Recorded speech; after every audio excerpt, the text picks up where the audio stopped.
rádio ZLZN, Rádio Palmeira FM 102.1 em Manacapuru e Rádio Logos FM 87.9 em Manaus. Poder e Opinião, primeira edição, com transmissão pela rádio ZLZN, Rádio Palmeira FM 102.1 em Manacapuru e Rádio Logos FM 87.9 em Manaus. Poder e Opinião, primeira edição, de segunda a sexta, de 7h30 às 9h, com Tiago Botelho, aqui na Rádio ZLZN. Jornal Poder e Opinião, só aqui na Rádio ZLZN.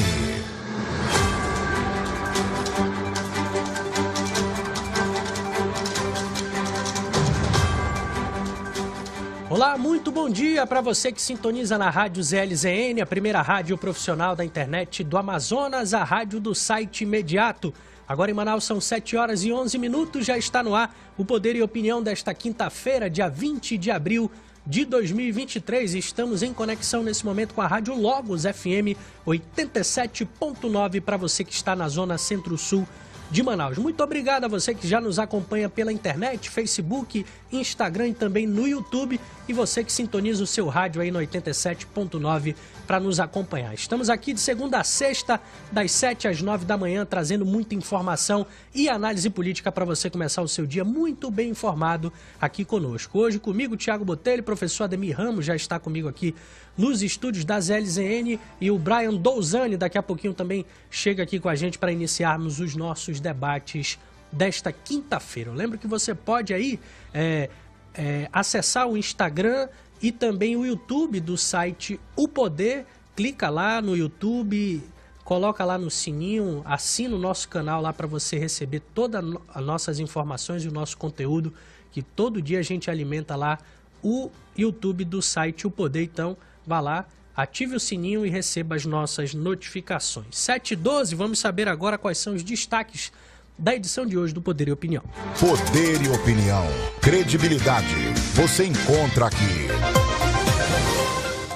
Ministro-chefe do Gabinete de Segurança Institucional, Gonçalves Dias, pede demissão após divulgação de vídeo em que aparece no Planalto durante invasão de 8 de janeiro. Pesquisa aponta que a avaliação no início do terceiro mandato de Lula é pior do que seus outros 2 mandatos. Deputado federal Rodolfo Nogueira pede explicações sobre a ida do líder do MST à China na comitiva presidencial. Inquérito da Polícia Federal cita ligação entre PCC e a defesa de Adélio Bispo, autor da facada do então candidato a presidente Jair Bolsonaro em 2018. E ainda em Brasília, prefeitos do sul do Amazonas reúnem com bancada amazonense e com IBAMA para discutir ações do órgão para retirada de gado em áreas embargadas. Jornal Poder e Opinião, só aqui na Rádio ZLZN. 7h14 na capital amazonense. Vamos dar uma passada nos principais jornais e sites do Brasil para saber o que é notícia na manhã desta quinta-feira. O jornal A Folha de São Paulo de hoje traz como matéria de capa: vídeo de 8 de janeiro derruba ministro do GSI. Gonçalves Dias deixa o cargo após divulgação de imagens em que ele circula pelo Palácio do Planalto durante a invasão. É o destaque de hoje da Folha. PF escondeu a operação sobre caso Adélio PCC, destaca também a Folha de São Paulo. A Polícia Federal realizou em março, já sob Lula, operação para apurar suposta relação do PCC com o pagamento da defesa de Adélio Bispo de Oliveira no caso da facada contra Jair Bolsonaro em 2018. Linha de investigação que a direção do órgão vê como inconsistente. Autorizada pela Justiça Federal, a ação mirou um dos advogados do autor do ataque, mas ao contrário do usual, não foi divulgada. É o destaque de hoje da Folha. Vamos para o Estadão. O Estado de São Paulo traz como manchete desta quinta-feira: imagens de 8 de janeiro derrubam chefe do GSI de Lula. CPI ganha força. General é o primeiro ministro a cair após interagir com golpistas. É o destaque do Estadão. Corregedor do CNJ suspende penduricalho que custaria 1 bilhão. É outro destaque aqui do Estadão. Luiz Felipe Salomão tomou decisão após reportagem do Estadão. Juiz poderia receber 2 milhões de adicional. É o destaque do Estadão de hoje. Vamos agora para o Rio de Janeiro. O jornal O Globo de hoje traz como matéria de capa: chefe do GSI cai e CPI dos atos ganha força no Congresso. General Dias se demite após vídeo mostrá-lo interagindo com invasores do Planalto. Governo lança medida para baratear crédito. Entre as 13 ações propostas está a utilização dos planos de previdência e de seguros pessoais, como os de vida, para garantir empréstimos com juros mais baixos. Outra medida do pacote é a elevação para R$ 600 do mínimo existencial, valor que deve sobrar mensalmente para o cidadão após o pagamento de dívidas. É o destaque do Globo de hoje. Agora a gente vai passar pelos principais sites e portais. O G1 de hoje traz como destaque: STF forma maioria para tornar réus 100 denunciados por atos golpistas. Agora a CNN Brasil, vamos ver o que está lá no site da CNN. Extinção do GSI ganha força no governo, dizem aliados. Agora a gente vai na Gazeta do Povo, jornal do estado do Paraná. A manchete de hoje: ministro de Lula em vídeo de 8 de janeiro abala governo, entenda os desdobramentos. Por fim, a gente vai dar uma passada no site upoder.com, o site de política aqui da Rede Norte Digital. No FECLAN 2023, parlamentares do Amazonas relatam violência política de gênero que sofreram. É o destaque aqui principal do site O Poder. O FECLAN, que é o Fórum Estadual das Casas Legislativas do Amazonas, que está acontecendo lá na Assembleia Legislativa desde ontem e continua nesta quinta-feira. Ministro do GSI pede exoneração após aparecer em vídeo de 8 de janeiro. Também é destaque aqui no site O Poder. GSI se pronuncia após novas imagens mostrarem agentes escoltando manifestantes. Nova apuração da PF vê ligação entre PCC e Adélio Bispo, diz jornal. São os destaques desta manhã aqui no site upoder.com. São 7 horas e 17 minutos. Antes da gente sair para o intervalo, eu quero lembrar que você pode nos acompanhar também pelo aplicativo da Rádio ZLZN. É muito fácil. Entra na sua loja de apps aí do celular, digita lá Rádio ZLZN, você vai ver um ícone laranja. Esse aí que está na tela para você que nos acompanha pela internet. Clicou lá para baixar, é gratuito. Quando ele estiver na tela inicial do seu celular, você já tem direito a nos acompanhar tanto em áudio quanto em vídeo. O aplicativo ele te dá a opção de nos acompanhar em vídeo. Os programas ao vivo aqui nos estúdios da ZLZN, como o Poder e Opinião, você pode clicar lá no Imagens e aí você vai conhecer cada um de nós aqui que faz a programação diária da Rádio ZLZN, a rádio que mais cresce no Amazonas. São mais de 50 mil downloads, muita gente acompanhando a nossa programação musical e informativa. Então baixa o aplicativo e curte a gente também. Não vai perder essa grande oportunidade de ficar bem informado e ouvir o melhor da música local e nacional, quiçá internacional também. Meu amigo Anderson Silva, no Momentos A2, para finalizar a noite, o nosso programa romântico aqui da ZLZN, bota muita música internacional também para tocar. 7h19, a gente vai fazer o primeiro intervalo aqui do Poder e Opinião. Na volta a gente começa os nossos debates de hoje. Então não sai daí não, a gente volta já já.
7 horas e 21 minutos, com imagens belíssimas da praia da Ponta Negra. Para você que nos acompanha pela internet, estamos voltando aqui com o Poder e Opinião desta quinta-feira, dia 20 de abril de 2023. Coloca lá, Will, imagens da Ponta Negra para a gente ver como é que tá. Olha só, o belíssimo complexo turístico aqui da capital amazonense. O sol ainda está um pouco tímido, professor Ademir, mas não tem, por enquanto, previsão de chuva para essa manhã em Manaus. São 7h21, vamos voltando por aqui com Poder e Opinião. Eu lembro que nós estamos em conexão com a Rádio Logos FM 87.9, ou seja, você pode nos acompanhar pelas redes sociais e também pelas ondas do rádio. Eu quero agradecer demais a você que está aí no Instagram, no Facebook e também no YouTube interagindo com a gente. Comenta aí nessa live, compartilha com os amigos, fala para todo mundo que estamos aqui de segunda a sexta, das 7 às 9, trazendo muita informação e análise política para você começar o seu dia muito bem informado nesse que é o melhor programa de debate político da região norte, sem dúvida nenhuma. Bom dia, professor Ademir, tudo bem com o senhor? Bom dia, estamos prontos aqui para o debate, para as confrontações e para o direito do contraditório, né? Exatamente. A verdade sempre aparece. É isso aí. Vamos lá, professor, olha só, após imagens que mostram Gonçalves Dias do Gabinete de Segurança Institucional no Palácio do Planalto durante ataques contra os 3 poderes, o ministro pediu demissão do GSI nesta quarta-feira. Ele é o primeiro ministro a deixar o governo no 3º mandato de Lula. Quem nos acompanha pelo Facebook, Instagram e YouTube, temos imagens aí do que aconteceu no dia 8 de janeiro. Ele é esse senhor sem cabelo, de camisa azul, enquanto os mau elementos aí, podemos dizer, depredavam o patrimônio público, ele aparece ali, ó, tranquilamente, abrindo uma porta, interagindo com os manifestantes. E esse vídeo aí, divulgado ontem pela CNN Brasil, pegou muito mal e culminou com a saída de Gonçalves Dias do governo de Lula. O governo federal, ele emitiu uma nota, né?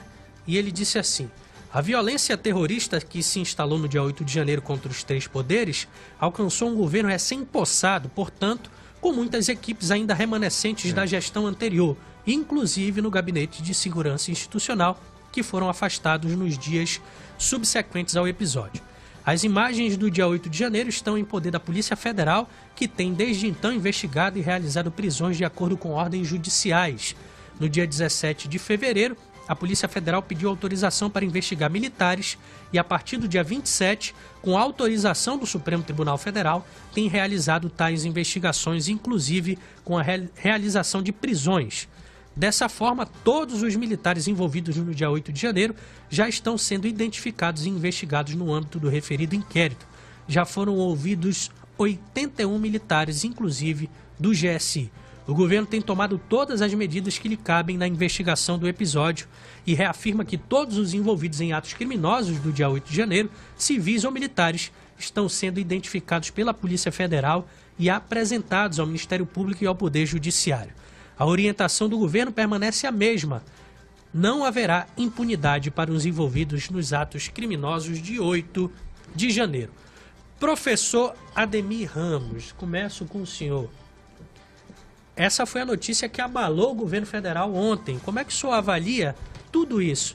O general teve alguma relação direta com essa entrada dos manifestantes? Ele fez certo em pedir a demissão? O que isso atrapalha e abala o governo do Lula? Não abala em nada, não. O governo Lula já sabia dos fatos. Tanto que já estava sendo fritado o general. O general já tinha sido esvaziado. O poder da Casa Militar, que isso é um ranço da ditadura, que aí mudou para Gabinete de Segurança Institucional, o poder da Casa Militar já estava concentrado no Ministério da Casa Civil, né? Já estava sendo repensado, inclusive em termos de segurança. O Lula, malandro, pediu as imagens e o general... Aí que está a questão. Será que o general mentiu? Ele tem alguma resposta. O Godoy, o grande jornalista investigativo do Estado de São Paulo, que é especialista em questão de segurança, ele escreveu uma matéria ontem, acho que no final da tarde, está no Estadão de hoje, e ele faz algumas perguntas, ficam no ar, que o general Gonçalves Dias tem que responder. É verdade que a Câmara que investiga, eu acho que é no 3º andar, né, onde fica o gabinete da Presidente da República, está quebrada ou não? Porque o Presidente da República pediu imagens do general Gonçalves Dias e ele disse que a Câmara estava quebrada. Então, ele tem que responder. Ele tem que responder se ele tinha comando sobre os militares que estavam sobre a sua ordem naquele dia. Tá? Também tem que responder. Mesmo ele se afastando, porque já estava sendo fritado, mesmo ele se afastando do governo, ele vai ter que responder em juízo pela sua conduta, né? Seja no Senado Federal ou seja no STF. De qualquer maneira, o Lula, malandro velho, já tinha sacado e já tinha esvaziado o gabinete de segurança institucional. Claro que ele não ia tomar iniciativa, né, porque seria atirar no próprio pé. Mas mediante os fatos, e aí que é importante destacar a questão da imprensa livre, mediante os fatos, noticiário, porque foi tudo documentado, tudo filmado, mediante os fatos, os argumentos que foram levantados não tinham mais sustentação, então o próprio general teve que pedir demissão. Então, aquelas perguntas que nós estávamos fazendo aqui diversas vezes, quem foi que abriu a porta? Por que não houve resistência? Aí começa a ser explicado. O segundo aspecto é que o general, nem todo verde é oliva, tá? Nem todo verde é oliva. Significa o quê? Que o general, por sua vez, acreditou no verde que estava com ele, mas não era oliva. E era um bando de traidores, porque o que aconteceu? O Lula nomeou o general como chefe da Casa Militar, ou seja, do Gabinete Institucional, de Segurança Institucional, do GSI, e, na verdade, ele pode ser. Tem duas perguntas aqui. Ele foi traído pela sua tropa? Ou ele é um conivente? Ou ele abriu a porta? Essas são questões que o Godoy coloca, e eu concordo plenamente. O Godoy é um especialista em segurança, em processos de militarização no Brasil, e ele faz perguntas que eu também gostaria de saber. A primeira pergunta: general, o senhor é conivente? O senhor abriu a porta? Ou o senhor foi traído pela sua tropa porque era bolsonarista? Então, é uma questão muito simples, empurrar ao outro a responsabilidade. Terceiro, como é que o senhor transitava sem segurança nenhuma entre os golpistas? São perguntas que devem ser feitas, ele tem que responder. E não basta simplesmente pedir a demissão, e o Lula aceitou ir na hora, não basta pedir a demissão, que ele vai se livrar desse suposto crime de golpe. Então, ele vai ter que se explicar no STF e vai ter que se explicar possivelmente no Congresso Nacional, no Senado Federal, na CPMI. Então, a situação... Agora, cria-se um outro fato também positivo. Fato positivo é que essa questão do gabinete militar, isso é uma tradição da ditadura. E aí mudaram para gabinete de segurança institucional, mas que, na verdade, isso pode mudar agora. Nós podemos ter, se o Lula quiser radicalizar, em conversa com os militares, ele pode mudar. Em vez de colocar um general à frente do seu gabinete de segurança institucional, ele pode colocar, sim, um civil. E aí vai marcar profundamente o seu processo de governabilidade. Quer dizer, em vez de colocar um general, coloca um civil. Mas isso tudo vai depender das tratativas com o corpo militar que o Lula deve fazer nesse sentido. Mas pode ser um marco importante no processo democrático. Perfeito. Professor, eu passo a bola agora para o Brian. Brian, o que essas imagens de um ministro, general do Exército, muito ligado ao Lula, alguém que tem uma relação íntima com o governo federal, meio que, no mínimo, leniente com tudo aquilo que estava acontecendo ali no dia 8 de janeiro, pode abalar ali o governo federal na sua avaliação? Eu discordo completamente da resposta do professor Dami, porque eu acho que abalou em tudo, né? Veja, a CPI, se ainda tinha algum fio de esperança que a CPI do 8 de janeiro não ia acontecer, essa esperança terminou ontem. Esse é o primeiro ponto. A CPI ocorrerá. O PT tem 100 e poucos deputados. O PL tem outros 100 e poucos, e a maioria ali é centrão.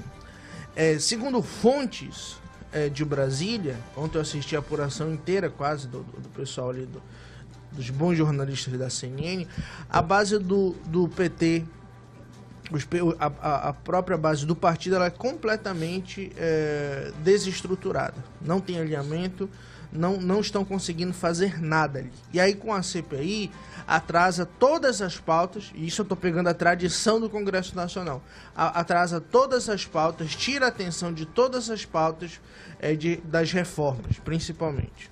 Né? E aí, eu vi um comentarista na CNN fazendo um paralelo muito interessante, Thiago, sobre o governo Temer em 2017, que já estava todo alinhado, todo pronto, todo mapeado para aprovar a reforma da Previdência. Aconteceu o que aconteceu e a reforma da Previdência nunca foi aprovada no governo Temer. Né? E aí, todas aquelas concessões que o Temer iria usar para aprovar a reforma da Previdência, ele acabou usando para aprovar a não ida da sua denúncia para o Supremo Tribunal Federal. Né? Porque todo mundo sabe que a denúncia ela só pode uma ação penal de crime comum, ela só pode ir para o Supremo se a Câmara autorizar. Então, foi um dia absolutamente ótimo para a oposição. Veja, a oposição ela estava de joelhos. O último grande aceno da oposição foi talvez ali a tentativa da eleição do Rogério Marinho. Perderam a eleição, o Rogério chegou até a assustar em algum ponto. Depois, o governo Lula deu no lombo, nós comentamos isso aqui, estava dando no lombo da oposição. Humilhou o André Fernandes, humilhou os deputados da oposição, o Dino estava dando de lavada, é verdade, temos que falar a verdade. Ontem, a principal narrativa do governo, ela deu uma estremecida, para ser bem elegante aqui. Né? Você tem um general, e esse general não é bolsonarista, professor. Eu estudei a história dele, ele está com o Lula há 20 anos, desde o seu primeiro governo. Quando ele se tornou general de 3 estrelas, foi um escândalo dentro do Exército, porque ele nunca tinha comandado uma tropa, mas como a promoção era do presidente, o presidente resolveu agraciá-lo dessa forma. A nomeação dele para o GSI foi contra a opinião das Forças Armadas, porque dentro das Forças Armadas ele é considerado como incompetente, esse general Gonçalves Dias. Bons tempos quando Gonçalves Dias era um romancista brasileiro que nós nos orgulhamos aqui na literatura, né? Agora é um general que até a sua instituição o considera incompetente. E mais, segundo o jornalista William Vac, uma apuração dele lá entre o Exército, falaram, sabe o que a cúpula falou? Que ele não serviu nem para levar um murro dos manifestantes, porque ele sairia melhor se ele levasse pelo menos um murro. E é verdade essa análise, parece até brincadeira, mas é verdade. Se tivesse um vídeo dele levando um murro para proteger o gabinete do presidente Lula, ele estaria muito melhor do que ele está agora, no ostracismo. Então, não é um general bolsonarista, é um general que era conhecido, abre aspas, como o general do Lula, né? Um relacionamento profundíssimo, uma relação profundíssima com o presidente, né? E infelizmente, ao que tudo indica, ele ainda mentiu para o seu presidente da República, que é o mais grave. Ao que tudo indica. Né? Eu acho que a gente precisa ligar os fatos e aí a gente começa a fazer conjecturas aqui com mais embasamento, professor e Brian. A gente lembra que há um documento que a ABIN informou 48 horas antes do ataque do dia 8 de janeiro a pelo menos 45 órgãos do governo federal que poderia haver esse vandalismo lá na sede dos 3 poderes. Eu tenho esse dado. Isso foi extremamente ignorado por todo mundo. Inicialmente informaram que o GSI não estava no local porque não sabia da informação. Havia apenas algumas pessoas ali da guarda dos prédios dos 3 poderes em escala. Afinal, era um final de semana.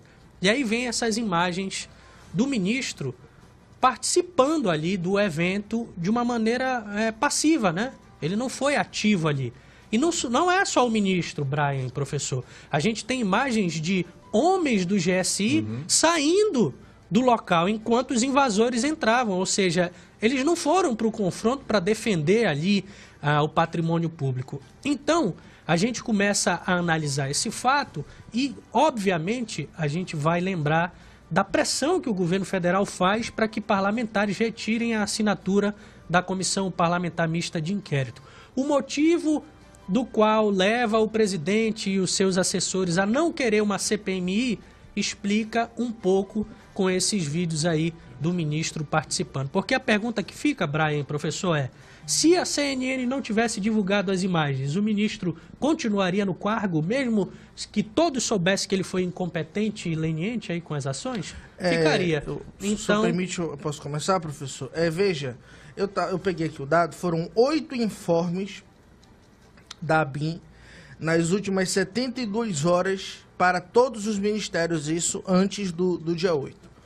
Ontem aqui com o Álvaro Corrado, eu lembrei do relatório do diretor-geral da Polícia Federal, do fim da tarde do dia 7, que ele foi profético. A gente já falou sobre isso daqui, que tudo que ele escreveu aconteceu e um pouco mais, né? E aí, até onde eu apurei, o presidente Lula não sabia dessas imagens, até onde eu apurei, porque justamente nas 2 vezes que foi perguntado para o seu Gonçalves Dias sobre essa câmera, ele falou que a câmera não estava gravando, que quebraram a câmera, ele deu uma desculpa lá.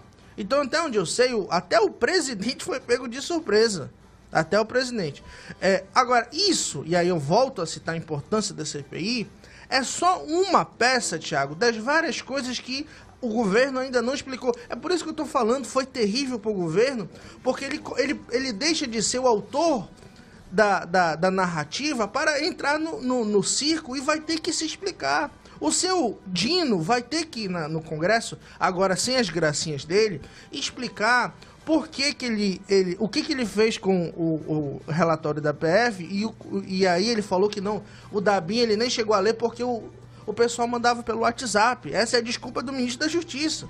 E aí ele vai ter que explicar por que em uma entrevista ele disse que assistiu de camarote e na outra ele falou que nem assistiu, que isso não existe, negou na Câmara.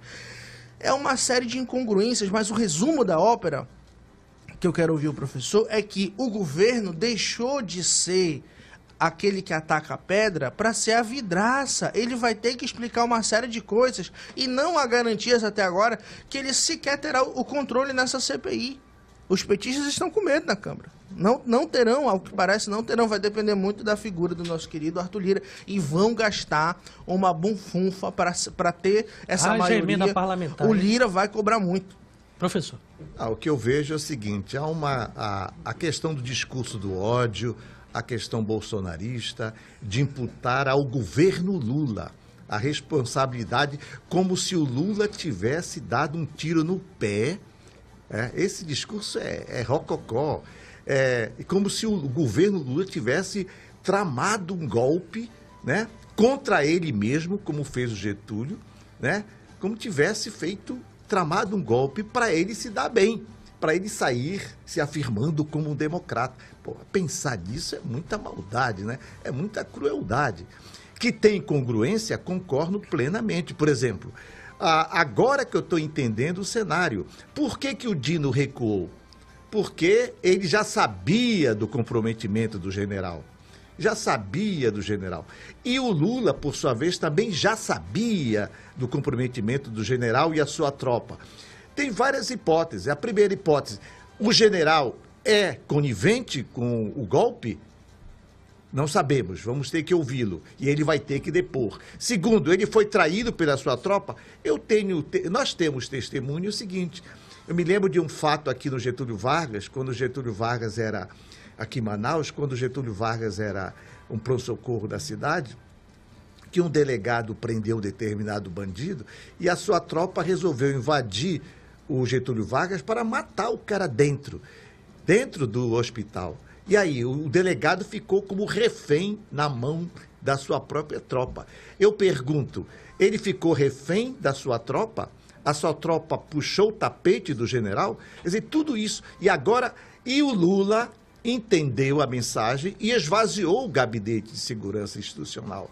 E nesse momento também já temos outros fatos que denunciam também o general, porque o general Dutra, que era o comandante do Comando Militar do Planalto, fez um grave depoimento sobre a questão do Gabinete de Segurança Institucional e entregou documentos à Polícia Federal mostrando os fatos e a sua articulação com o gabinete. E o que dá a entender que o gabinete, na verdade, foi claudicante quanto à matéria. Se o general foi informado e não agiu, ele tem que responder. Agora, querer comprometer a atitude do general com a atitude do governo, como se o governo Lula tivesse tramado o golpe para se fazer de vítima e se afirmar como democrata, isso é uma estupidez, uma ignorância, uma covardia contra a própria democracia brasileira. Então é importante pensar no todo. Quem tramou o golpe foi o Bolsonaro, isso nós vamos ver nos autos. Quem tramou o golpe foi o Bolsonaro, foram os bolsonaristas que invadiram o palácio e possivelmente contaram com a ajuda do fogo amigo. Então isso tem que ser apurado. E aí, eu estava dizendo, isso é uma coisa. Outro fato é a CPI. A CPI, nesse momento agora, o que é que vocês querem, o bolsonarista? Vocês querem quebrar com o Estado? Porque o que é que nós estamos vendo agora? Se a CPI sair... a pandemia podia ter Se a CPI sair agora, vocês estão felizes, porque, na verdade, vai obliterar todo o processo de âncora fiscal, reforma tributária e o PPA. É isso que vocês querem? Então, é uma questão que deve ser pensada. Eu sou a favor da CPMI, eu disse publicamente que eu sou a favor, mas o contexto não é apropriado agora, porque isso vai obliterar o processo, de todo o processo de andamento do orçamento brasileiro e do sistema que nós estamos primando, que é a questão da âncora fiscal, que é tão necessária para o Brasil agora em termo orçamentário. Tá certo. São 7 horas e 42 minutos. A gente vai fazer mais um intervalo aqui no Poder e Opinião. A gente volta ainda para falar um pouco sobre esse assunto, mas já também aborda um outro tema aqui no Poder e Opinião de hoje. Não sai daí, a gente volta já. Poder e Opinião. Credibilidade. Você encontra aqui.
Sete horas e 44 minutos na capital amazonense. Estamos de volta com Poder e Opinião desta quinta-feira, com cara de sexta, dia 20 de abril de 2023. Você está na Rádio ZLZN, a primeira rádio profissional da internet do Amazonas.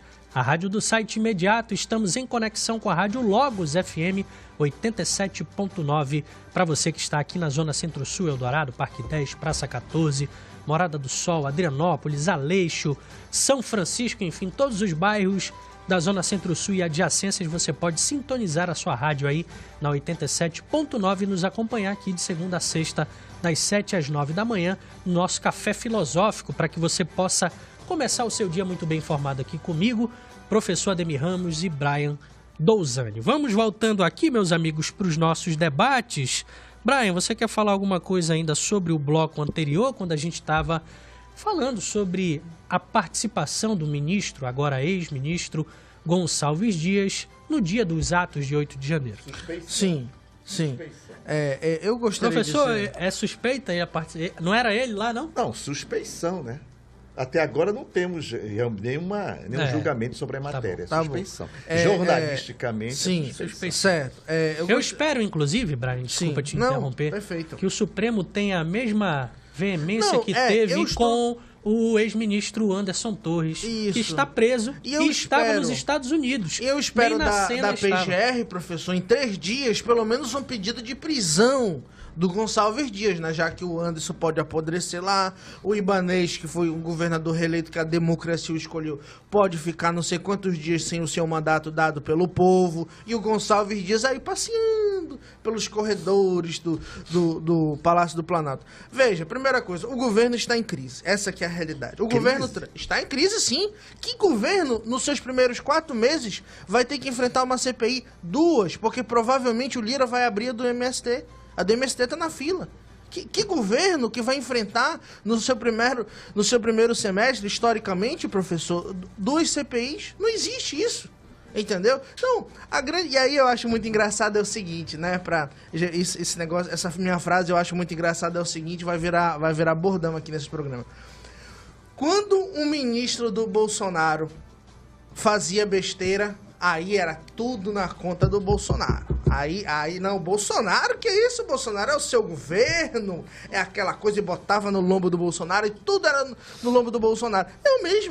Eu mesmo fazia isso e faço porque acredito que o presidente, sabendo do BO do seu ministro, ele é o primeiro interessado em afastar o BO do seu governo, né? Que bom que o Gonçalves, pelo menos, pediu a demissão. Agora, sim, dizer que, ou tentar insinuar que o ministro é um apêndice do governo e que a sua atitude não respinga no governo, isso politicamente não se sustenta. É evidentemente que essas imagens do Gonçalves Dias, né, que não é o romancista Gonçalves Dias, é essa criatura que foi pega aí nessas imagens, evidentemente que isso estremeceu o governo ontem, estremeceu, o clima fechou. Lula chamou todo mundo para uma reunião rápida, de 5, 10, 15 minutos, todo mundo aqui, as salas fechadas, né? Foi o BO do dia. Teve sonho, Lula?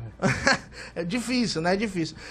Então veja, é um momento terrível para o governo. Ele volta da China, diferente de como o professor previu, que o professor tá péssimo em profecia.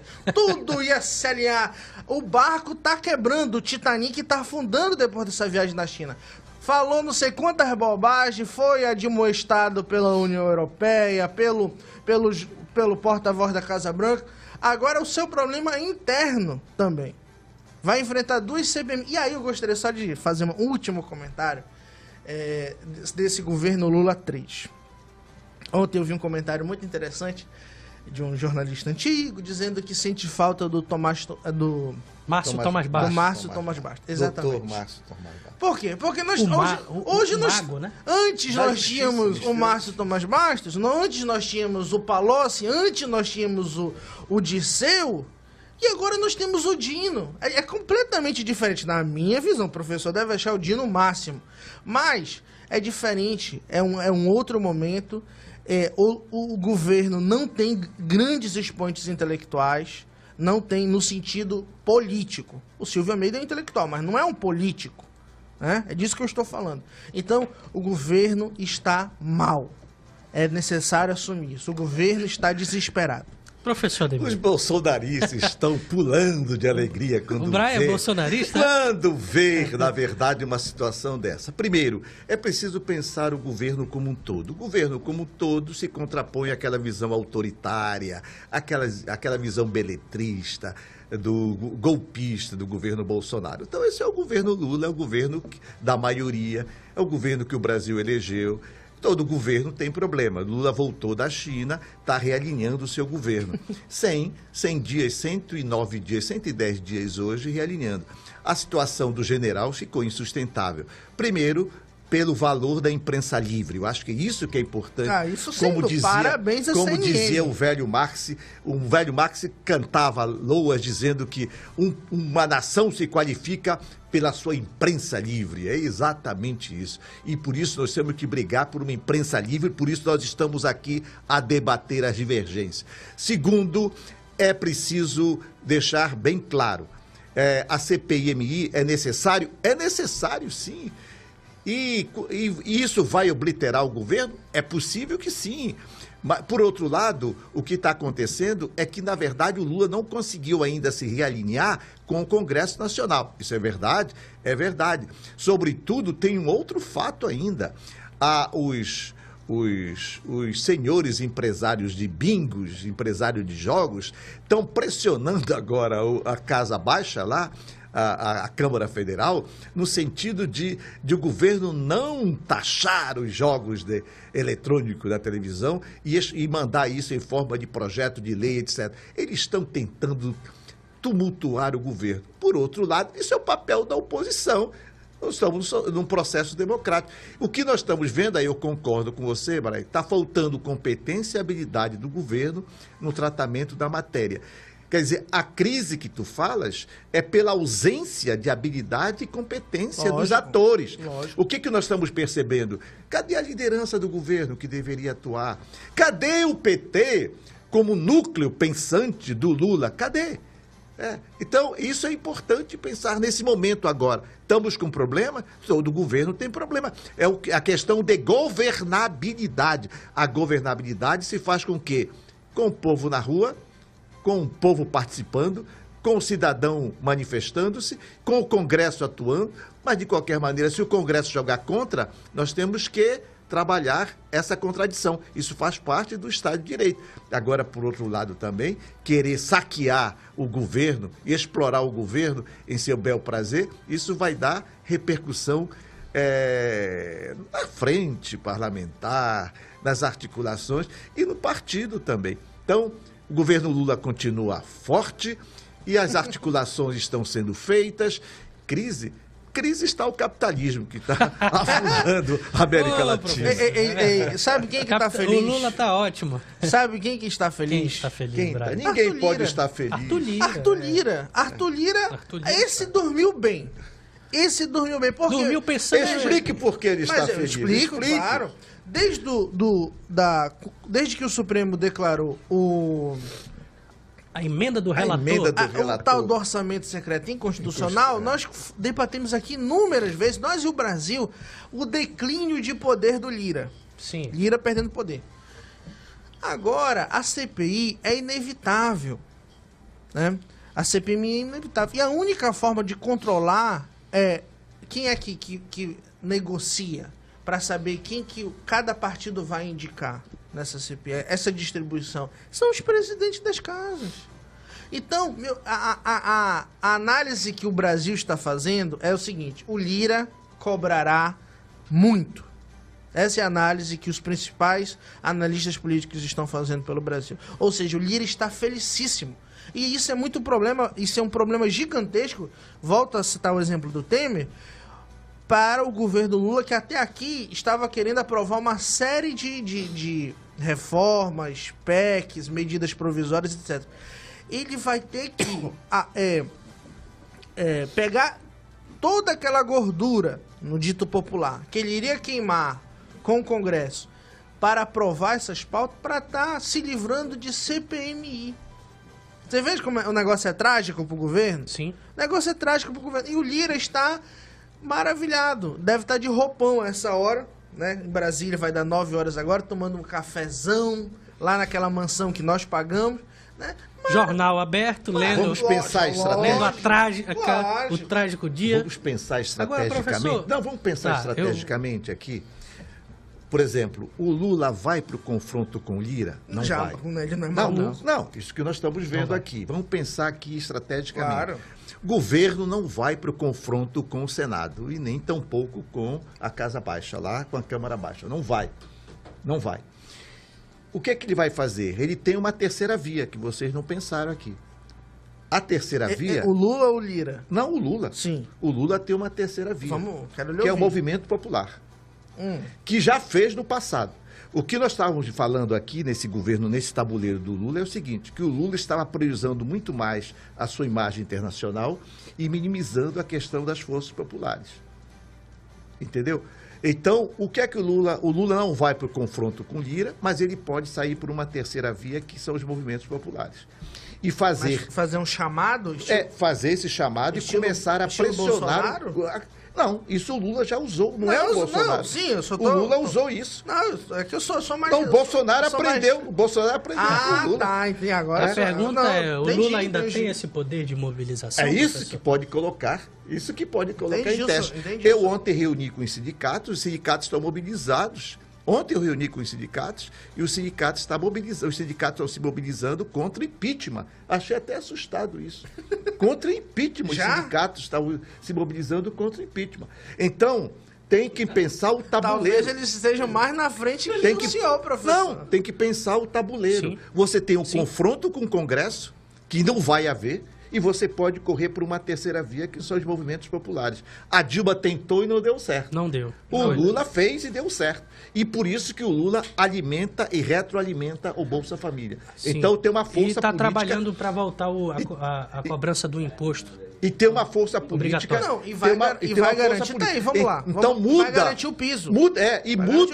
Muda o foco internacional e centraliza muito mais na questão dos movimentos sociais. Mas vai exigir uma habilidade que eu não sei... Não, nós estamos aqui como analista, né? Esse governo não vi ninguém comentando sobre isso, mas primeiro, Lula não vai para o confronto, o Lula vai correr por uma terceira via, vai ter que minimizar a sua pauta internacional e focar muito mais no seu governo local. Concordo, professor. Ninguém tinha pensado nisso ainda, não tinha ouvido essa análise. Eu só queria fazer um parêntese aqui, amigos. É por isso que vocês me pagam muito bem.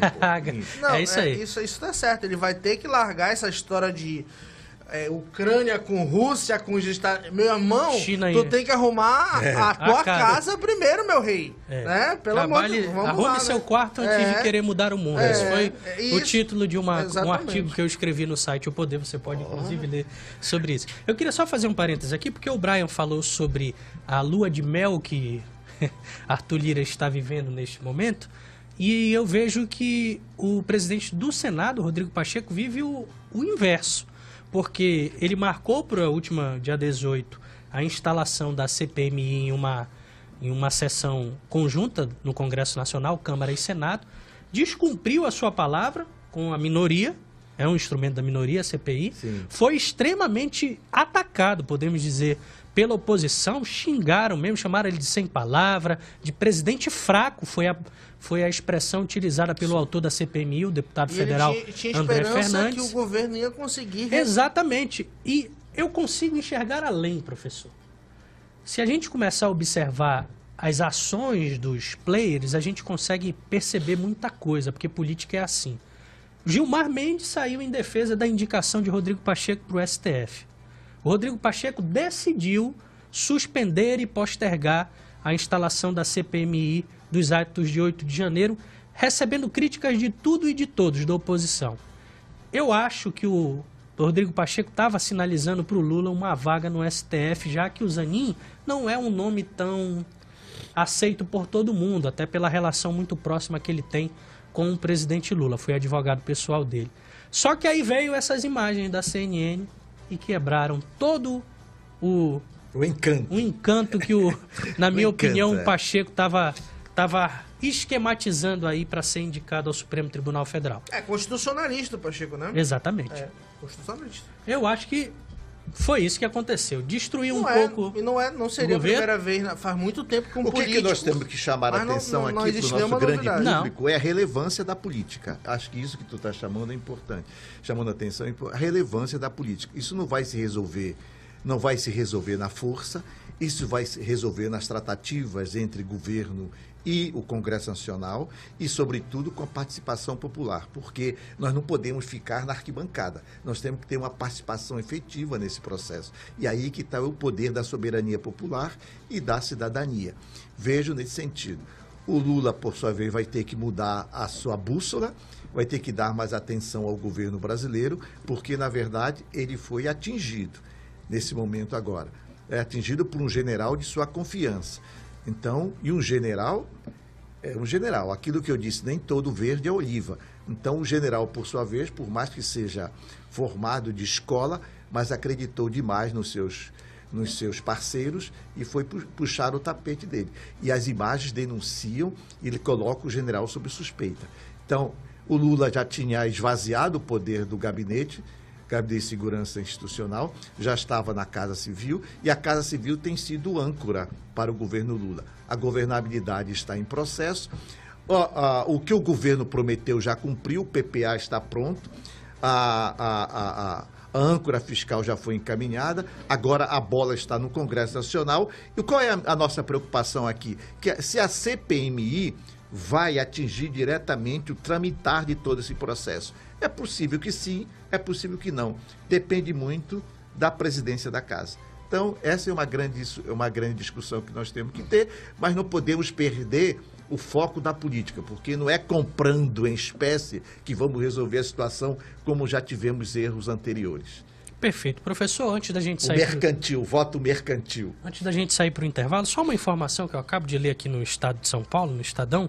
Biden promete 2,5 bi para a Amazônia. O valor é 10 vezes maior do que o previsto. E oferecido 50, olha aí. Agora está oferecendo 2,5 bi. É 10 vezes mais ao fundo Amazônia, mesmo após o Lula ter ido à China falado besteira sobre o dólar e sobre a relação. Não, besteira não, ele estava jogando, tanto que a resposta está vindo aí. Pode ser que seja. A resposta está vindo aí, cara. 8 horas e 2... 8 horas e 2 minutos, a gente vai fazer mais um intervalo aqui no Poder e Opinião. Na volta, a gente vai falar um pouco sobre uma nova rodada de pesquisa da Quest, que divulga que a aprovação do Lula é a pior no primeiro semestre em relação aos seus outros primeiros mandatos, o Lula 1 e Lula 2. A gente volta já para falar sobre isso. Não está. 8 horas e 2, a gente volta já.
Volta com Poder e Opinião desta quinta-feira, dia 20 de abril de 2023. Você está na Rádio ZLZN, a primeira rádio profissional da internet do Amazonas, a rádio do site imediato. Estamos em conexão com a Rádio Logos FM 87.9 para você que está na zona centro-sul aqui da capital amazonense. Muito obrigado a você que nos acompanha pela internet e também pelas ondas do rádio. Você que está no Facebook, no Instagram e também no YouTube, eu quero te pedir aí, comenta aí na live, diz de que bairro você está ligadinho aqui no Poder e Opinião. Se você estiver no interior, conta pra gente de qual município você está conectado com a gente, assim como se você estiver fora do Amazonas e até mesmo do Brasil.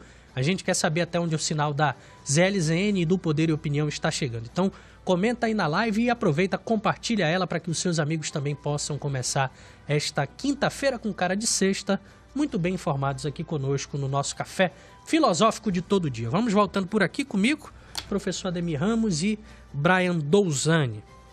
A nova rodada da pesquisa Quest, divulgada nesta quarta-feira, mostra que a aprovação do governo Lula caiu 4 pontos desde fevereiro, passando de 40% para 36%.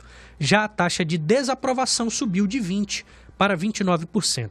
A parcela que considera o governo regular saiu de 24% para 29%. Não sabem ou não responderam são 6%. Perguntado sobre alguma notícia negativa que tenham ouvido recentemente em relação ao governo Lula, 16% dos entrevistados mencionaram espontaneamente o plano de Fernando Haddad de taxar compras internacionais em até $50. Já para 7%, o governo não faz o que promete e é corrupto. A postura negativa de Lula é citada por 2%. Ou seja, professor, a avaliação do Lula não está tão boa e a questão da taxação da Shein, Shopee e das empresas chinesas não caiu muito bem aos olhos do público, né? Você é um editor famoso no Amazonas. Amém, eu recebo aí verdade. A fama. Você tem uma tradição no batente. São poucos que têm tradição no batente nessa província maravilhosa que é a nossa. É importante ficar atento para o seguinte: o que é uma pesquisa, Tiago e Brian? É um governo entre parênteses. Verdade. Então você faz um parêntese e você faz aquela avaliação. E o público, por sua vez, não tem o entendimento da matéria. Porque o que é que se quer? Se quer uma resposta rápida. Nós votamos no Lula porque queremos uma resposta rápida. E ainda tem aquela ideia, aquela concepção do estado do bem-estar social. Quer dizer, uma resposta rápida, aumentar o salário, melhorar as condições de vida, a questão do trabalho, a empregabilidade, a segurança, tudo, que é uma resposta rápida. Mas isso não acontece de uma hora para outra. Por quê? Porque o que é que o governo está fazendo? Me parece que o governo Lula foi muito corajoso, esse governo 3. Primeiro porque enfrentou 2 situações. A reforma tributária que nem um governo queria fazer. Reforma tributária, começar pela questão da tributação, repensar a questão da tributação no Brasil. Tá? E segundo, a questão do marco, da âncora fiscal. O Brasil, nós estamos com 110 dias, acho que aproximadamente, quer dizer, não temos uma âncora fiscal. O nosso orçamento ainda é o orçamento do Bolsonaro. Orçamento do Bolsonaro, tu imaginas isso? Então tem que reordenar o governo Lula na perspectiva de apontar, né, efetividade nas suas ações, que até agora não vingaram. Nós temos falado aqui, toda essa defesa do povo Yanomami, Roraima e Amazonas, se deu por causa do Fundo Amazônico. E isso são verbas internacionais, da Noruega e da Alemanha. Porque a própria FUNAI não tem orçamento para operar e, por sua vez, o próprio Ministério dos Povos Indígenas também não. Quer dizer, a situação é esta. Eu concordo com a pesquisa, o governo Lula realmente está sendo claudicante, porque, na verdade, não conseguiu reordenar a casa, ele tem que manter um diálogo mais intenso com o Congresso Nacional, ele tem que chegar às tratativas que tem que chegar, o governo Bolsonaro deixou uma âncora também no governo. Qual foi a âncora? É que foi a questão da autonomia do Banco Central. A autonomia do Banco Central, ela pode ser entendida como face e interface, porque ela está ligada com ainda com o ranço do neoliberalismo, com aquela escola de Chicago, isso tudo, mas por outro lado, não deixa de ser também uma forma de controle na economia pública do Estado. Por isso que eu disse que é face e interface. Por outro lado, também o governo Lula não está fazendo o dever de casa e agora, 108 dias depois, está encaminhando ao Congresso a tal âncora fiscal e o PPA e a questão da tributação, a reforma tributária. E para completar, o governo Bolsonaro ainda lhe deu uma herança maldita, entre aspas, que é a questão do golpismo que se deu no dia 8 de janeiro. A pesquisa é verdadeira, concordo com isso, e o Lula, por sua vez, tem que tomar pé da situação e partir para o ordenamento jurídico e político da casa e que ele quer governar. Brian, a aprovação do Lula caiu 4% e a desaprovação subiu 9% nessa pesquisa Quest. Por que isso na sua análise? Porque, veja, Thiago, 2023, e nós já falamos isso daqui muitas vezes, é diferente de 2003. Hoje a sociedade ela é muito mais imediatista, né? Isso eu posso até concordar com o professor. Por outro lado, nós temos um governo que vem patinando, né? Isso está aí para todo mundo ver. O governo está patinando, né? E aí a gente também falou, porque eu tento ser ao máximo imparcial aqui, eu tento ter uma só régua na minha análise, Thiago. Eu falo aqui também que a direita está patinando, que a direita também não está organizada, que a direita não tem uma oposição organizada. Só que a oposição não governa o país. Isso é uma coisa básica, uma coisa simples. A oposição não governa o país. Quem governa o país é o governo, e o governo está desorganizado. O governo vai ter uma CPI no momento da lua de mel. Olha que ironia. Olha que ironia. E outra coisa, esse arcabouço fiscal, ontem eu estava lendo que o Lira não vai deixar o gestor público que não cumprir a meta não ser punido. Que é uma das mudanças na lei de responsabilidade fiscal que o arcabouço, esse arcabouço propõe. Ele falou que é contra isso, né? Seria um retrocesso, e de fato me parece que eu vou ter que concordar com o Lira hoje, né? Então existem problemas aí aos montes, né? E ao mesmo tempo pouca coisa concreta, porque de fato o Estado ele é essa máquina robusta que demora a apresentar resultados. Isso é verdade, mas é aquela coisa. Esse é o problema daquele que promete muito, Thiago. Quem promete muito vai ter que entregar muito ou vai ter que passar por hipócrita mentiroso. Esse é o problema. E aí eu concordo com o professor. O Lula tem que esquecer a guerra e dedicar os 100% das suas energias aqui, meu rei. Você precisa estar aqui. Você não é o Mandela, o Gandhi, entendeu? Você precisa estar aqui.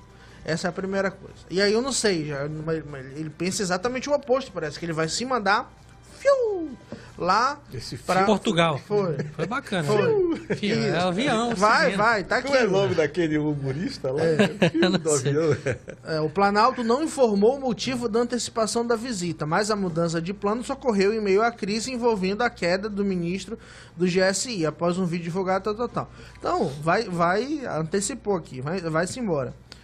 Então, tem que ficar no Brasil. Tem que resolver. Cadê aquele Lula, Thiago, de 2016, que a Dilma fez das tripas coração para torná-lo ministro-chefe da Casa Civil, porque ele ia resolver os problemas do impeachment. Tudo ele ia resolver. Ele estava no hotel, né? Desde lá ele já gostava, inclusive, de hotel caro. Desde essa época. Que né? veneno, E aí, professor, ele foi chamado como o cara que ia resolver. Todos nós, né? Março de 16. A minha memória é relativamente boa. Agora ele é o presidente da República.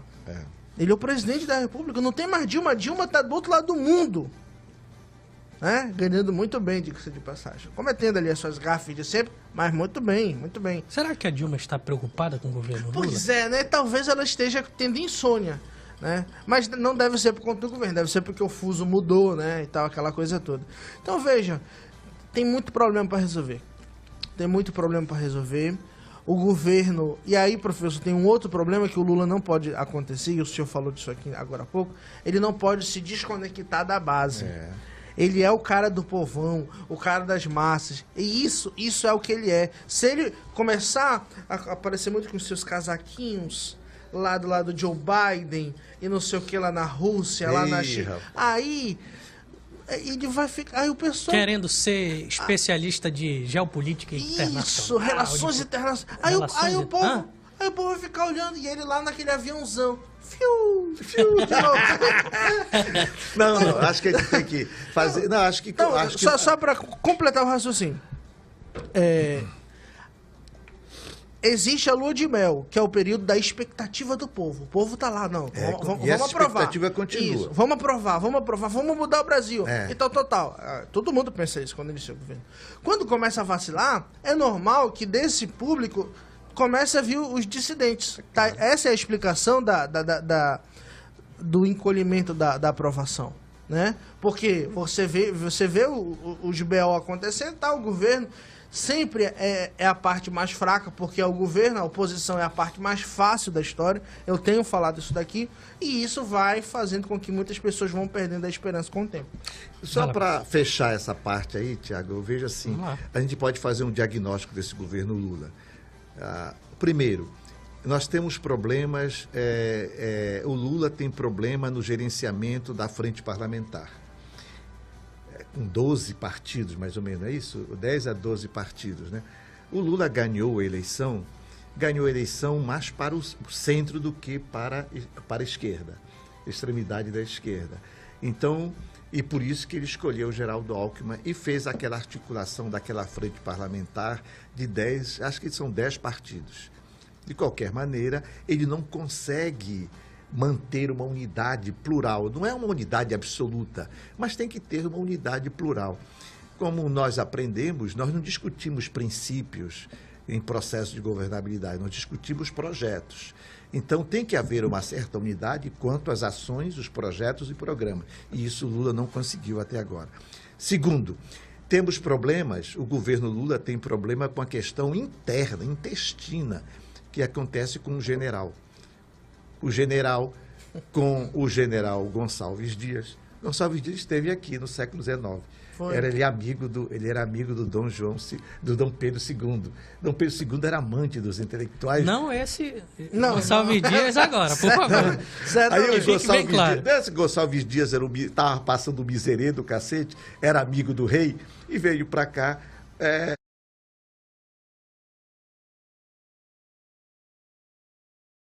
Do relatório clássico, que todo mundo que estuda educação na Amazônia conhece o relatório do Gonçalves Dias sobre o Rio Solimões, a educação no Amazonas no Rio Solimões.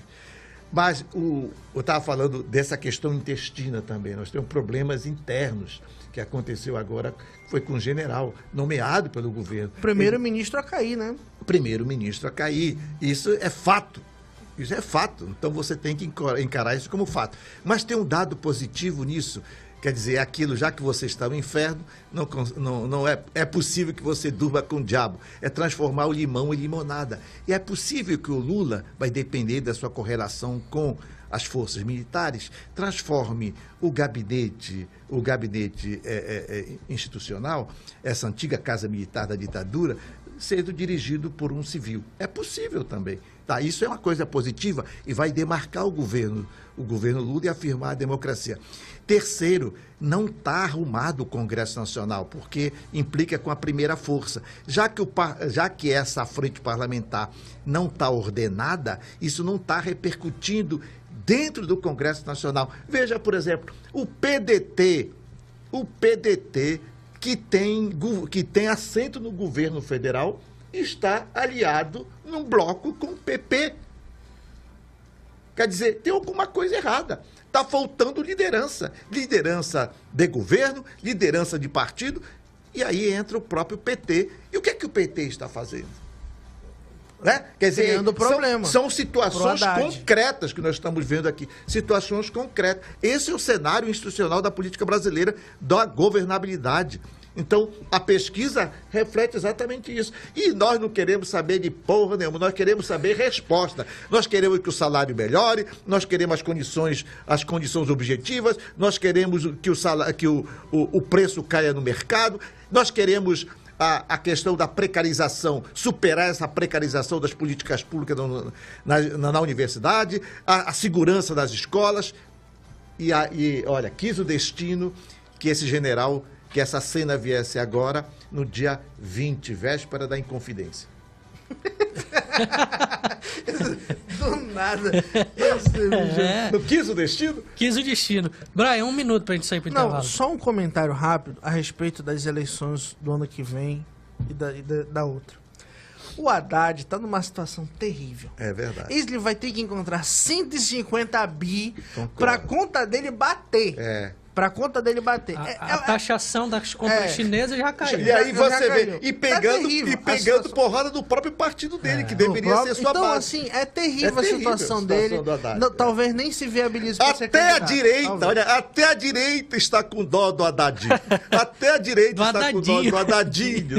Então, é importante que a gente tenha consciência e da responsabilidade que se tem, né? E ele tá com o pepino na mão. Professor, só a título de informação aqui, que aí. a gente está falando sobre demissões e tal, o primeiro-ministro do governo Lula caiu ontem, né? Dia 19 de abril. 109 dias, 110 dias. Sabe quando caiu o primeiro-ministro do Bolsonaro? Sim. No dia 18 de fevereiro, foi 2 meses antes. Sabe quem foi? Quem foi? Foi o falecido Gustavo Bebiano, que era ministro da Secretaria-Geral da Presidência da Mas República. isso é um processo de puração, né? Você está num processo de governo e você tem... Foi um absurdo aquela demissão. Agora, o que eu estou falando é o seguinte, quis o destino que fosse véspera de Tiradentes, dia 21 de abril. É uma data importante para a história do Brasil. Então, quis o destino, hein? Foi no dia 19 de abril, rapaz.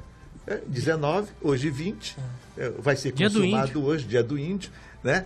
Mas que 21 de abril é amanhã, e aí a Inconfidência Mineira, a luta pela formação do Estado brasileiro e aí o processo de governabilidade em causa.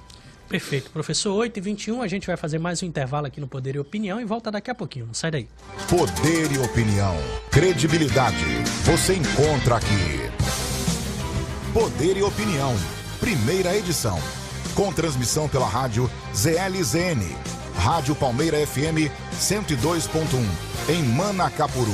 E Rádio Logos FM 87.9 em Manaus.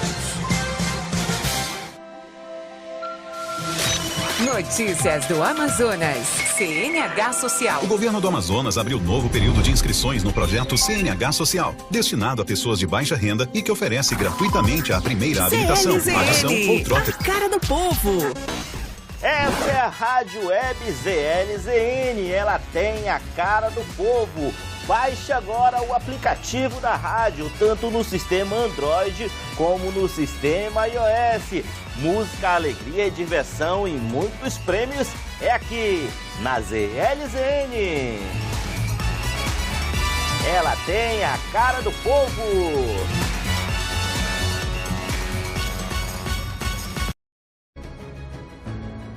Poder é uma possibilidade, né?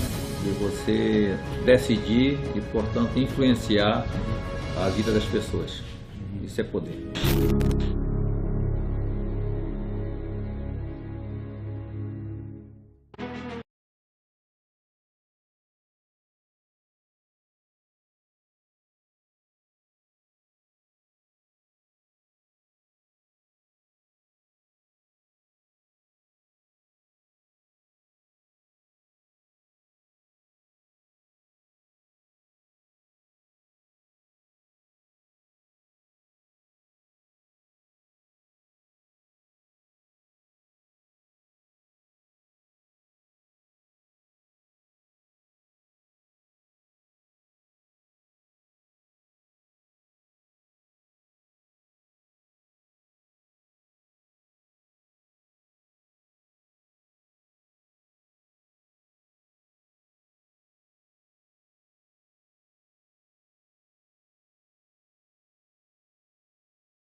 Oito horas e 24 minutos, estamos de volta com Poder e Opinião desta quinta-feira, dia 20 de abril de 2023, aqui pela Rádio ZLZN, a primeira rádio profissional da internet do Amazonas, a rádio do site imediato. Estamos em conexão com a Rádio Logos FM 87.9 para toda a zona centro-sul, aqui da nossa querida capital, a capital da Amazônia, professor Ademir e Brian Douzani. Vamos voltando por aqui para mais um bloco de debates. Olha aí, um inquérito da Polícia Federal mostra que um dos advogados de Adélio Bispo, autor da facada no então candidato a presidente da República em 2018, recebeu R$315 mil da facção criminosa PCC. em 2020. O advogado Fernando Costa Oliveira Magalhães afirma que o pagamento, 2 anos depois da facada, foi feito por outros clientes e que não tem relação com o PCC. As informações foram publicadas pela Folha de São Paulo nesta quarta-feira. Na reportagem, o jornal informa que o fato foi descoberto depois da obtenção de dados do Conselho de Controle de Atividades Financeiras, o COAF, e que a cúpula da PF não concordaria com essas informações preliminares do inquérito. A investigação, presidida pelo delegado Martim Botaro, foi instaurada em 2022, depois que a Justiça autorizou a PF a ter acesso ao conteúdo do celular de advogados que fizeram a defesa de Adélio. Botaro é considerado um dos principais especialistas em PCC na Polícia Federal atualmente. Professor Ademir, desde 2018 e até agora não se chegou a uma conclusão do caso Adélio Bispo. Nós temos várias perguntas, né? Começa a ser respondido agora. Primeiro, quem bancou? Quem estava bancando aqueles advogados? Eram 2 ou 3 advogados isso, né? Lembra? 2 ou 3 advogados. É uma coisa que me preocupa Chegaram muito. De avião particular. Isso é uma pergunta que todos nós fazíamos. Tá. Segundo, acho que é uma questão. O advogado tem direito de receber. Perfeitamente. Tá? Ele é um profissional. Não há justiça sem a força do direito, sem o advogado, sem o defensor público. Então, ele está cumprindo o seu dever constitucional da justiça. A fonte, ele não busca a fonte. Ele foi contratado por um determinado escritório, e um escritório, na verdade, opera esse processo. E ele está defendendo o seu cliente, o seu constituinte. É um papel de justiça. Ele faz parte desse processo. É constitucional. Aí eu pergunto, a fonte é do PCC. Como é que o jornalista, essa investigação jornalística, chegou a essa conclusão que a fonte é do PCC? Teve acesso às contas? Isso está eu não sei, é duvidoso. A gente não pode também entrar muito nessas cascas de banana. Por isso que é ruim o trabalho do analista, né? Que a gente tem que estar especulando. A primeira especulação é quem que banca os advogados? É necessário que tenha um advogado? Sim, senão não tem justiça. Quem banca? Não sei. Aí a Polícia Federal apurou, a Polícia Federal não se manifestou. É uma matéria jornalística. Nós temos profundo respeito ao jornalismo investigativo, eu tenho profundo respeito, e nós temos 2 fatos aqui, que é do jornalismo investigativo da CNN, né, resgatando o vídeo, comprometendo e colocando sob suspeição o general Gonçalves Dias. Estamos agora com esse outro caso do como é o nome do advogado Adélio Bispo. Do advogado do Adélio, que até hoje também não foi esclarecido. Quem é o Adélio? De onde partiu esse cara? São questões que a Polícia Federal também não respondeu. Nem o governo Bolsonaro, que ele era o principal interessado em esclarecer a matéria, também não esclareceu. Verdade, eu fico com o pé atrás sobre isso. Agora, isso é o papel de polícia, de investigação. Eu fico mais com a Polícia Federal.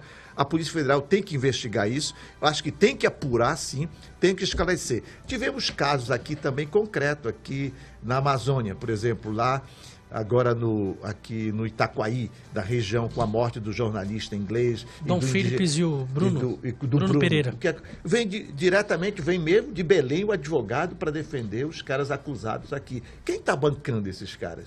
A gente faz 1001 pergunta que não tem resposta. Então vamos ouvir o institucional, a Polícia Federal, sobre a matéria. Pode ser que esta matéria da Folha de São Paulo venha dar uma contribuição muito maior de acelerar a investigação da Polícia Federal. Já que o Bolsonaro não respondeu, que o governo Lula responda agora com investigação cabal sobre esse caso da facada do Bolsonaro. Agora, essa questão da facada deu confusão também na Câmara Federal. Deu ontem. Né? Deu confusão lá sobre a questão, que aí vem o petista raivoso, vem levantar a suspeição da facada, aquela coisa toda.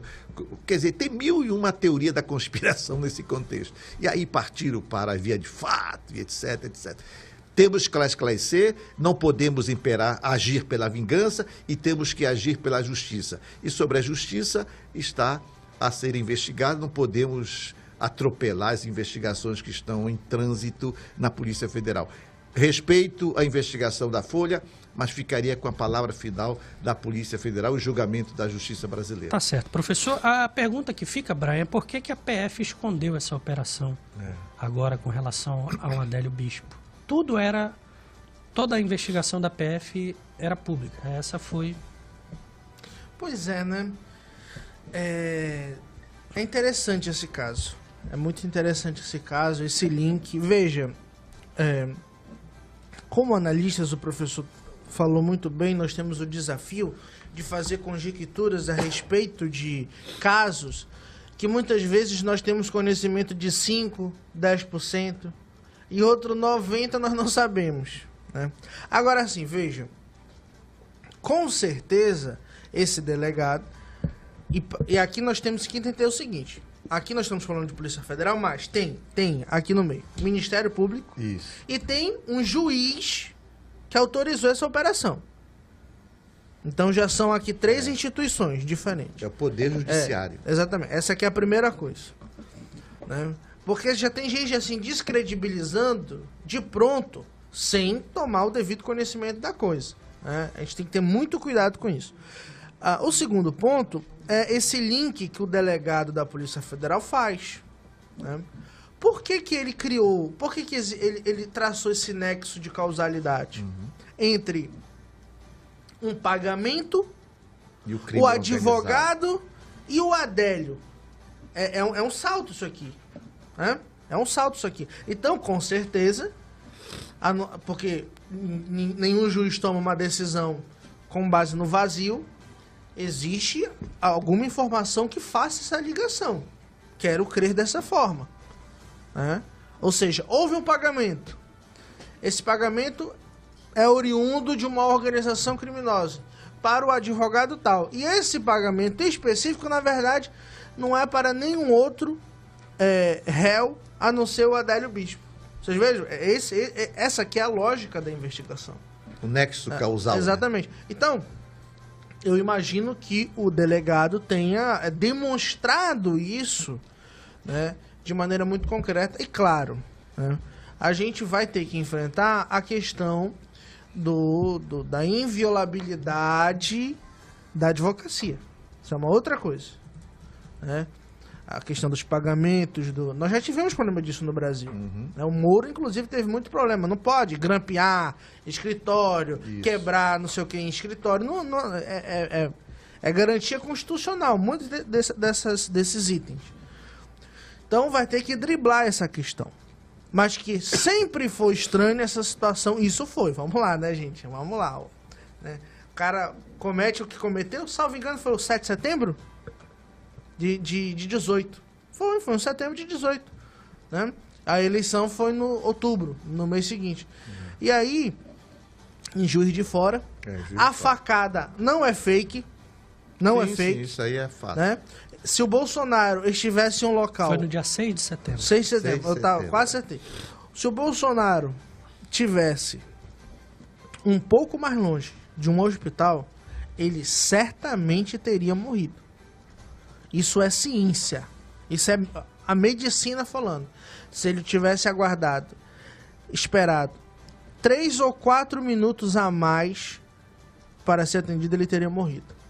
Então, assim, evidentemente que ninguém apoia professor, uma reação daquela... criminoso. Desse, né? Não, eu me refiro à situação da Câmara. Ah, sim. A gente não aplaude a atitude do Eduardo, mas alguém vai brincar com a tentativa de assassinato do seu pai e a pessoa espera o que você fique calado, também é uma brincadeira, né? A gente vai já chamar o vídeo aí, Brian, pra gente falar um pouco ainda nesse bloco sobre esse entreveiro que aconteceu ontem lá na Câmara dos Deputados. Era a sessão da Comissão de Transporte. Aí um deputado do PT acabou falando sobre essa questão de uma possível facada fake. Mas antes de eu chamar o vídeo, eu queria só falar sobre algo que me chama a atenção, amigos. Claro. É a relação do PCC, que é uma facção criminosa, com temas ligados à política. Recentemente, a gente ouviu a questão do PCC com o plano de matar o Sérgio Moro. E aí, nessas investigações, levantou-se a possibilidade de uma planilha de pagamentos do PCC a um site que lá atrás foi o responsável por divulgar conversas raptadas aí, né, interceptadas por hacker, que culminou na suspeição do Moro no caso do triplex, enfim, dos julgamentos do Lula. Agora a gente vê o PCC mais uma vez ligado a alguém que pode ter sido ali a pessoa que tentou matar Jair Bolsonaro. A gente vive basicamente num narco-estado, professor, país relacionado muito próximo com o narcotráfico. Exatamente essa é a minha preocupação. O Estado paralelo. É o Estado paralelo. Mas isso não é novidade, porque nós temos a máfia na Itália, que ela exerce o poder não só sobre o Estado, mas também mostra muito bem sobre a questão do poder religioso. Quer dizer, aqui no Brasil, a gente precisa investigar mais isso. A inteligência do Estado brasileiro tem que chegar também a esse caso.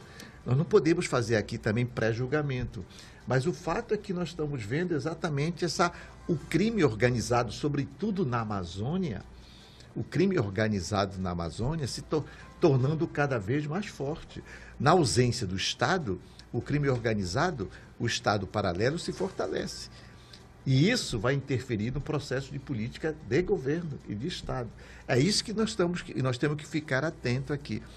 E se isso for comprovado, por exemplo, se esta relação, se realmente houver esse nexo causal entre uma organização criminosa e, na verdade, o mandante de um crime, né, e de um ato, então, isso é muito mais grave. Isso compromete a integridade do Estado brasileiro e a qualidade da política nacional. Então, isso é gravíssimo. Quem é que deve se preocupar com isso?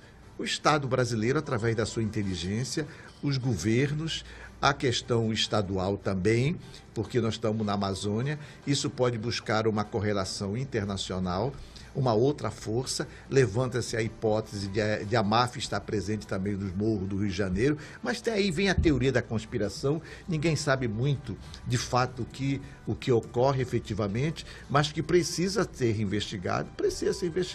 E quem tem esse poder para isso é o Estado, a Polícia Federal e as suas forças repressivas de inteligência que atuam no Brasil e e nos seus lugares mais longínquos, que é a Amazônia.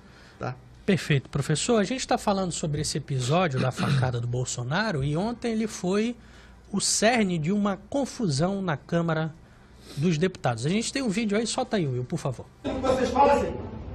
Presta atenção, respeita, deputado! Vai ficar reclamando?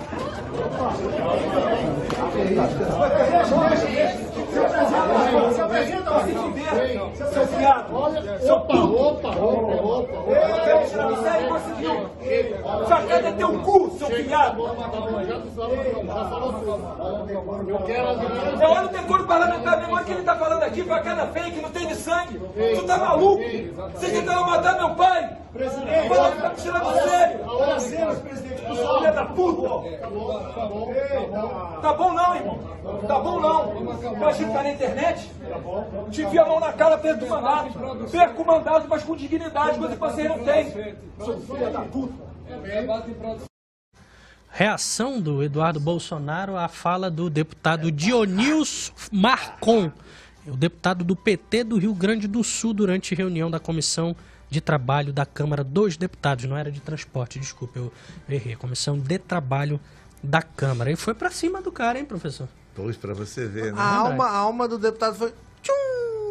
Não, o engraçado é que o deputado ficou meio sem reação. A gente fica né? pensando o que dizer, né? Esse barraco dentro de uma comissão na Câmara Federal, né? Versão número 1, atingiu meu pai, aí eu vou partir pra porrada. A paixão, não sei o quê. De qualquer maneira, né? Que é a situação, mas tu tá dentro, tu tá numa casa parlamentar. Será que justifica? E a situação, como é que fica a comissão de ética? Como fica o presidente da casa? Quem vai apurar os fatos? E aí, vai ficar tudo assim mesmo? A gente fica numa situação... Se a Câmara Federal faz isso, dentro da Câmara Federal, imagina nos botecos da vida. Né? Acho que nos botecos da vida, pelo menos, tem uma razão. Né? Agora, lá, eu acho que deveria ser mais apurado os fatos. O problema é que a gente está no Congresso Nacional, professor, que o político é pego com dinheiro nas nádegas e nada acontece, né? Aí o que o Eduardo... Não foi no Congresso Nacional, né? Como é? Peraí, pô, você também está exagerando na dose. Pelo amor de Deus. O cara não foi pego dentro do Congresso. Não, mas agasalhando. Não importa. O cara não foi pego no Congresso Nacional agasalhando os dólares lá, né? Não, pô, foi outro lugar. Não importa, professor, onde foi? Pelo amor de Deus, Tá bom, 8h40 em Manaus, a gente vai fazer mais um intervalo e volta daqui a pouco com o último bloco de hoje, não sai daí. Poder e opinião. Credibilidade. Você encontra aqui. Poder e opinião. Primeira edição. De segunda a sexta, de 7h30 às 9h. Com Tiago Botelho, aqui na Rádio ZL-ZN.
Oito horas e 42 minutos na capital amazonense. Vamos voltando por aqui com o último bloco de hoje do Poder e Opinião. Poder e Opinião desta quinta-feira, dia 20 de abril de 2023. Eu lembro que nós estamos na internet e também na rádio, em conexão com a Logos FM 87.9 para você que está na zona centro-sul de Manaus. Sintoniza o seu rádio aí e nos acompanhe também pelas ondas do rádio. Lembrando que você pode participar com a gente, é isso, né, professor? Pelo WhatsApp, mandando sua sugestão de tema, de entrevistado, interagindo conosco aqui no Poder e Opinião, no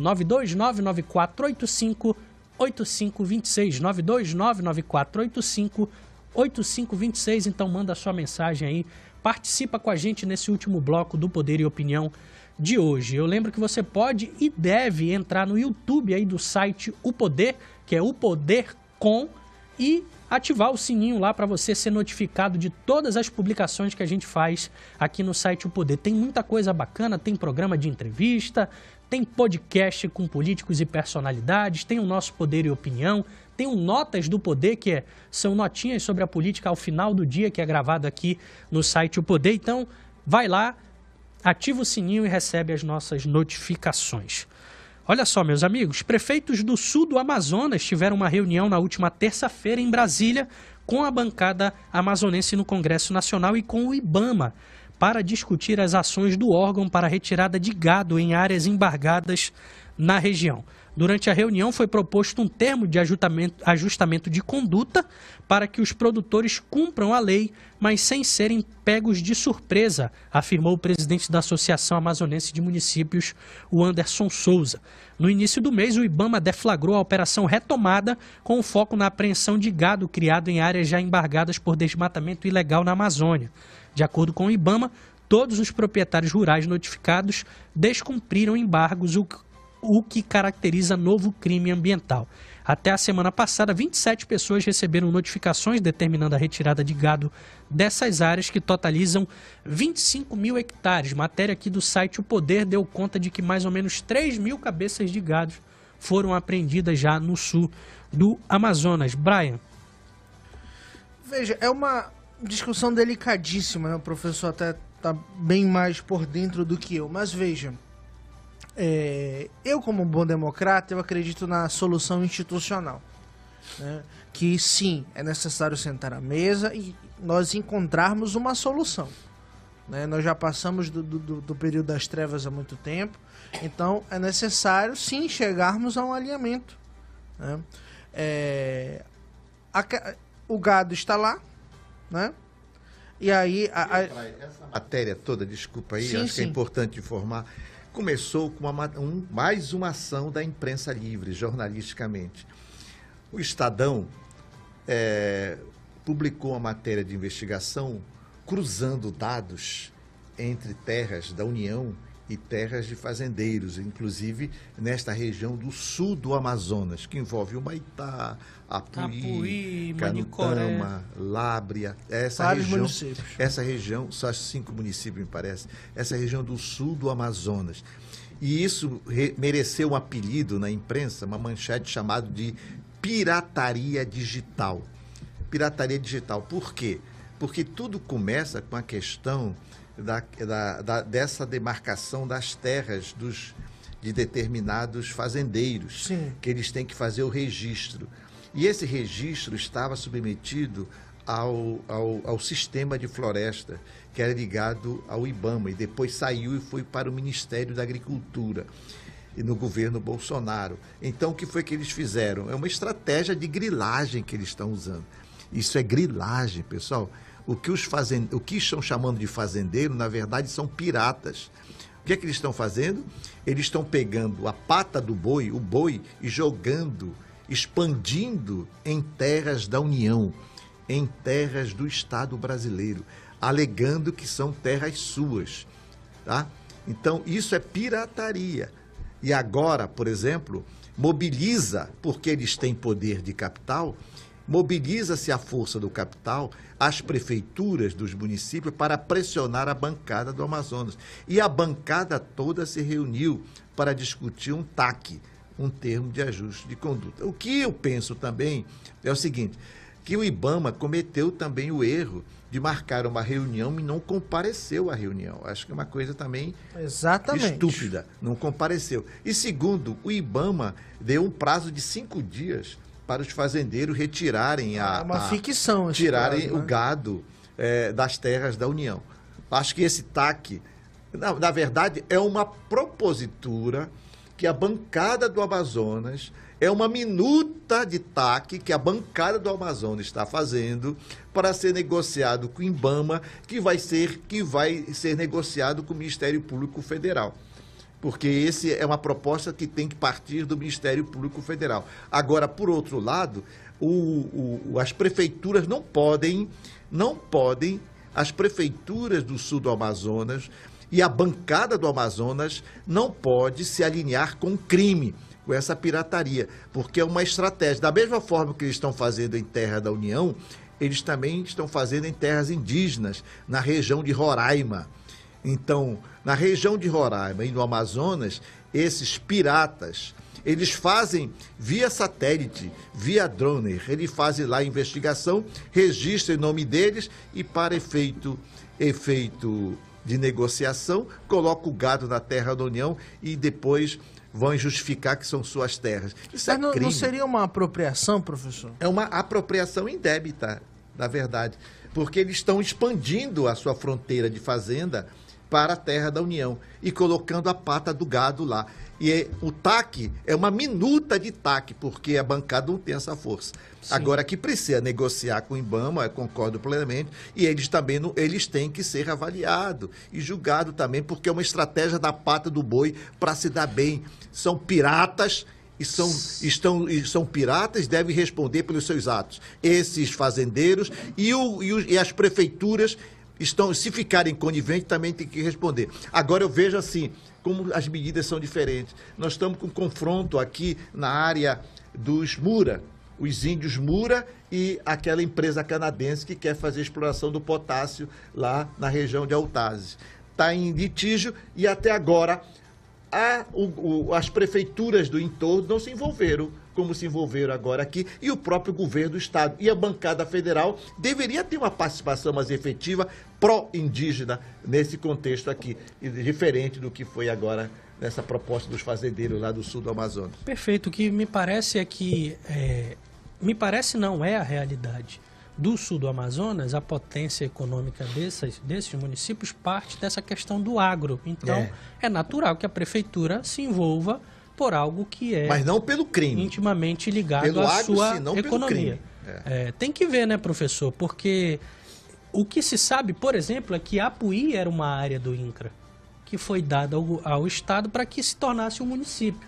Então, tem que ver como é que é. Quem tem terra lá, todo mundo está descumprindo a lei? A sede do município está descumprindo a lei? Está invadindo uma terra do governo federal? Enfim, é uma discussão muito ampla que não dá para ser feita de uma maneira muito rasa, né? Tem que se aprofundar. E o professor não vai gostar do que eu vou falar agora, né? Não vai gostar.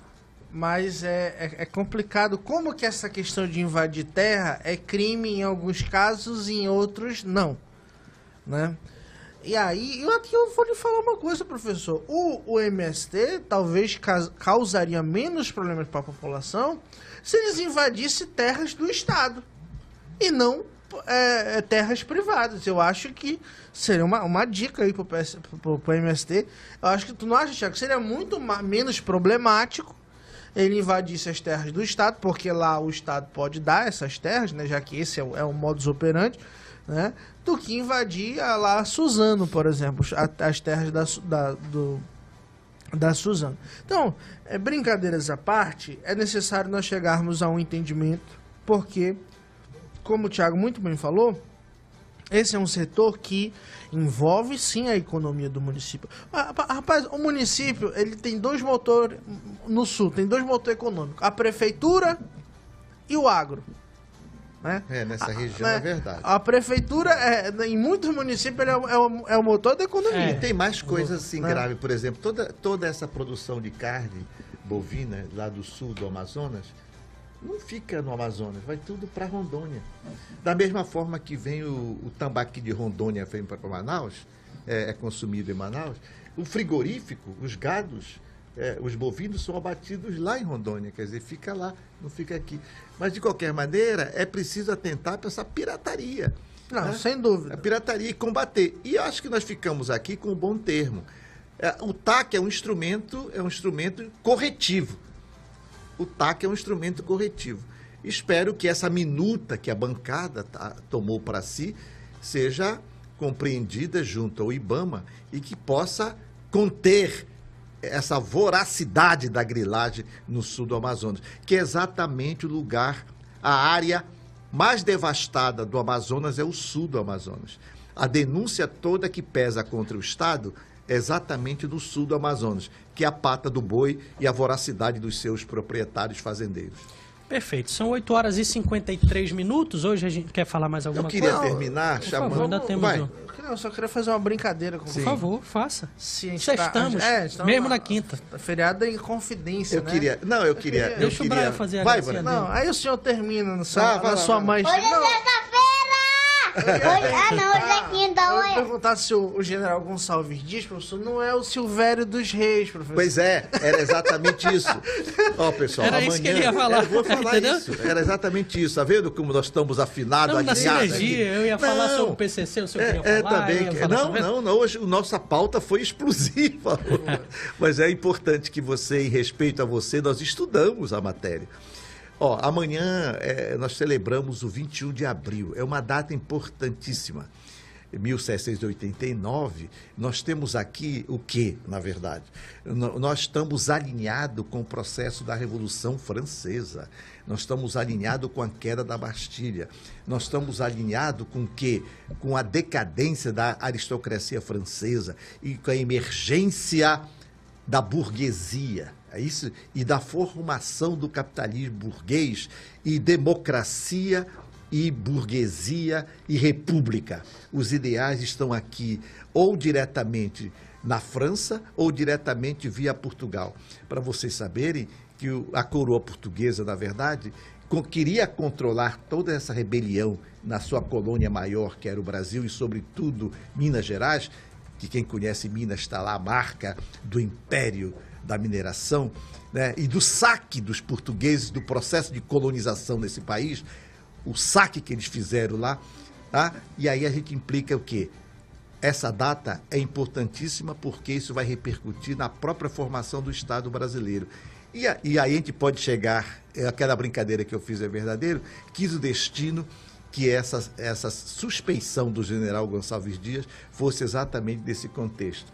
Porque a figura do traidor está constantemente, é recorrente na política.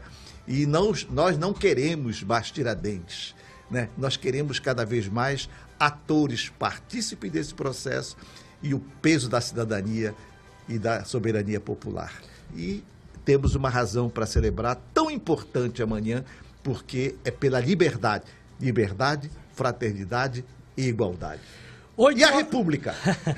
8 horas e 55 minutos, a gente vai ficando por aqui com Poder e Opinião desta quinta-feira. Eu quero agradecer demais a companhia de vocês nessas 2 horas de programa. A gente volta na segunda-feira, mas está de folga, tá? A gente volta na segunda com Poder e Opinião ao vivo às 7 da manhã. Forte abraço, boa quinta, tchau! Poder e Opinião, credibilidade, você encontra aqui.